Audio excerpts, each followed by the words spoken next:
To budget more than $450 a month for medicine? That's the price and more some people are having to pay for getting sick.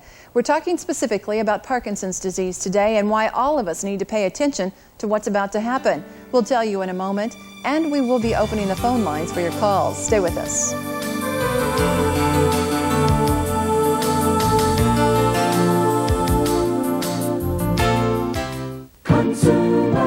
Come to Consumers this week during their Labor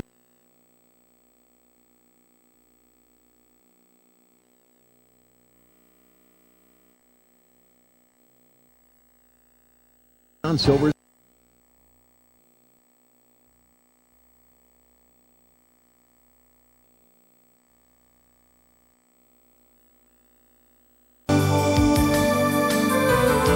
Whether you or anyone you love has Parkinson's, you're paying for the disease.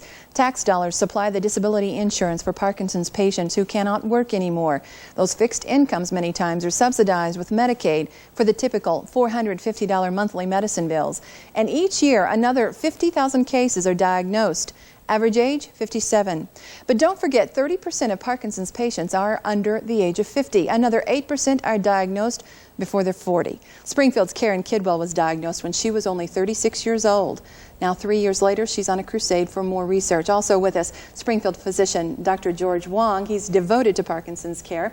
And a reminder, you are welcome to call us with any questions you might have. Our telephone number again, 866-6524. And welcome to both of you. Karen, I wanted to start off with some statistics, and though they sound dry at first glance, they really aren't when you compare. I want to know how you feel when you look at a graph that says AIDS research, not to diminish AIDS research or cancer research or any of the other research for those diseases. How do you feel when Parkinson's is the low man on the totem pole with $30 per patient in research, while AIDS and cancer are getting so much more? Right. How do you feel about that?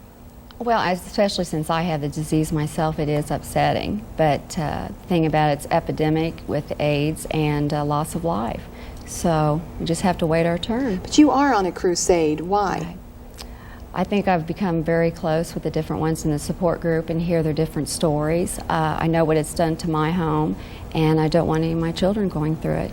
Dr. Wong, Parkinson's disease, I think, is perceived as an old age disease, and rightfully so in a lot of cases because it's a progressive worsening of the neurological processes. But why are we seeing more younger people diagnosed? How does Parkinson's work on us? Well, Parkinson's disease is a slowly progressive disorder, so by that fact itself, usually it will be diagnosed in the older age groups. It's rare in young.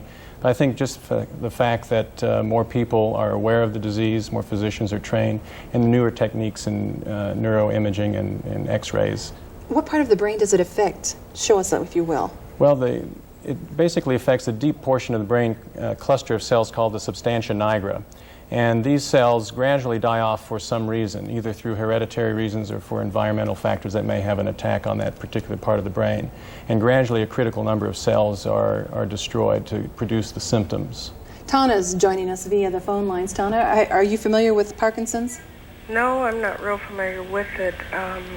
My husband's grandfather died of it, and also my great-grandfather died of it. My question is, excuse me, what are my husband and my chances of getting it, and also are my kids' chances doubled?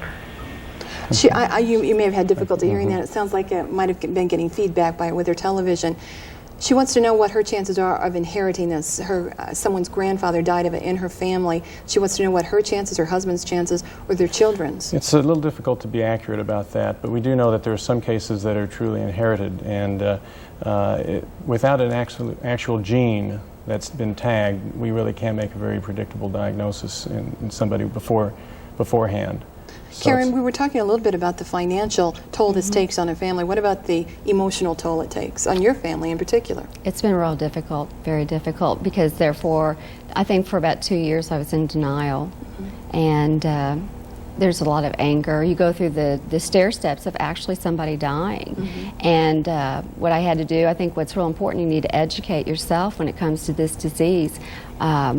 I think with me having 3 children and my husband, and this happened right in the middle of our midlife, it's just very difficult. And not only do I go through the grieving process, all the children do, and my husband does too. That's been tough so, on them. Yeah, it creates like utter chaos. But you've Utter channeled chaos. their energies too, haven't you? Trying. Because you're really after Washington to do something about this, and there's a specific legislation that's really could change things, couldn't it? Right. Tell me about that. Just like we went to see Ashcroft and Bond, Senator Ashcroft and Bond last week, and then this morning we went and saw Congressman Mel Hancock. But this would actually provide more dollars for more research? Yes. What are the chances of it passing? I don't know. Now I've heard that possibly within, it could be this time, but they really look for it in the next couple of years. Is at there least some 2 years. momentum going, though, to get this funded? Yes. Dr. Wong, we hear that there may be a cure within the decade. Why are they seeing the light at the end of the tunnel at this point? Well, I think we're hoping for that. Certainly there's a lot of new horizons, particularly in the area of surgery and as well as in the medical field. Medical treatments are always being developed by the pharmaceutical companies to try to reduce the need for levodopa or Sinemet, which is the primary drug for treatment of Parkinson's disease. Surgical procedures are also being developed or resurged from the 50s because of newer and safer techniques. Now, there's still a lot of talk about a very controversial treatment with fetal tissue. Where does that stand? Well, that's another surgical technique which is being performed under national finance in Denver and in Florida. Mm-hmm. And that takes fetal tissues from aborted fetuses and implants them into the brain. And so there's a lot of controversy regarding this. Hopefully we will develop some bioengineering that will allow cells from our own bodies to be combined with DNA and placed in the brain. Which would reduce the chances of rejection anyway. And will reduce the chance of rejection and make it a less controversial type of surgery. Absolutely. Mary, are you there? I'm here. We were having a little bit of phone problems. Can you talk to us? What do you have? Do you have a question? Okay. I have tremors, what the doctor refers to as tremors. This only happens when I grip something. Is this a form of palsy? Dr. Wong, can you speak to the symptoms? Did you hear her question? Yes, I did. Well, there's several forms of tremor, and particularly the tremor that you see with Parkinson's disease is a tremor at rest. That is when you're not performing any functions with your hands. The tremor of other sorts may more usually occur when you're trying to perform tasks. So that might be an important feature to look at.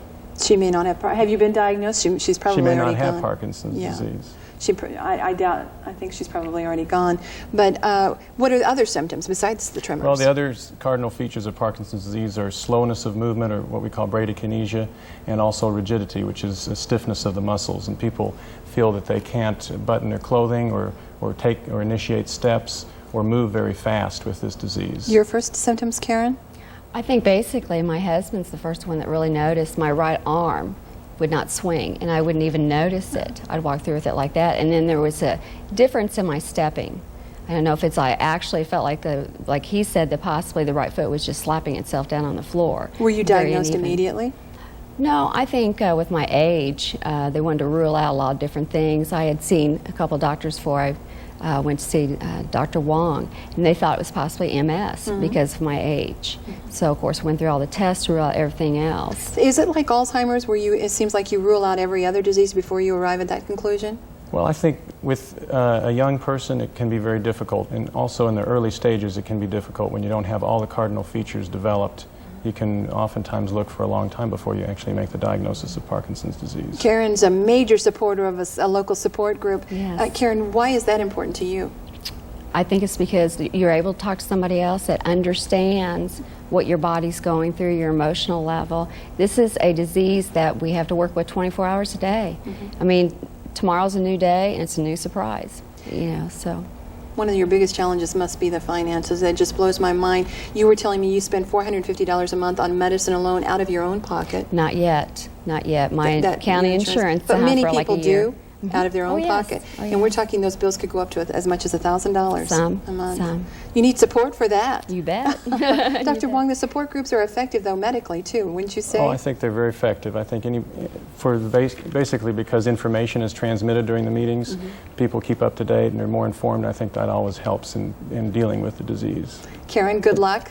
Hope you you. stay healthy. Dr. Wong, thanks very much for joining us. Well, we'll be following this, too, following the legislation as it makes its way through Congress. If you or someone you know would benefit from a Parkinson's support group, call this telephone number. It's 417-269-3617. Well, remember the old rule to lose weight? No eating between meals? There's new wisdom on the market these days.